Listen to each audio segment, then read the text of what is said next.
athletes and coaches of all sports know how up and down the emotions of a spectacular season can feel. I headed to the court to see how it took 158 hours for one Lamar team's emotions to make a complete 180.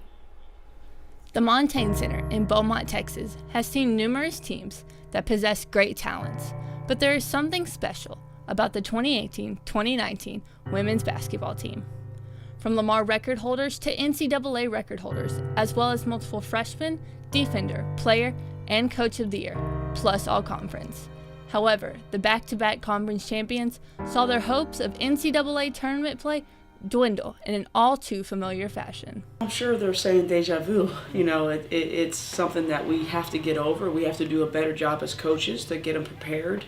And yes, we have to get lucky, and it could just go any way, but we're going to be there again. I know we all wanted to make it to the NCAA tournament. We had our eyes on that, and that was one of my individual goals as well as the team's goal. So it's kind of unfortunate, but it is like, an advantage and a kind of upside that we're going to be able to host our first WNIT game here, and we're going to try to defend the nest and get the dub against South Alabama. So I guess we have to just focus on that now instead of basking on the past. For Lamar basketball, there's no place to play like the Mann Center.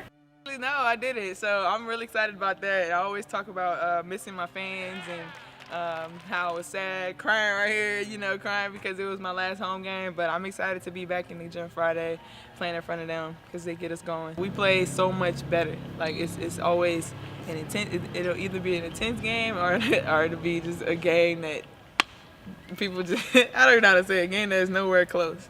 So that's what we're gonna try to make it early in the game. Unfortunately, the Lady Cards lost at home in the first round of the WNIT against South Alabama 73-71. LUTV Sports would like to congratulate the coaches, players, and seniors on an incredible season as back-to-back conference champions. On the diamond, the Cardinals tried to dig themselves out of a hole against the Texas A&M Aggies. Big Red was down 10-3 going into the ninth and went on a 4-run streak to bring themselves back into the game. But it wasn't enough to overcome a 7-run deficit. The Lamar baseball team will play their next home game against the University of Houston on Tuesday, April 2nd at 6 p.m. at Vincent Beck Stadium. You may not know his face, but if you listen to the radio or Lamar sporting events, you definitely know his voice. I was able to sit down with Mann to talk about his success in radio broadcasting and what it's like to be the voice of Lamar Athletics.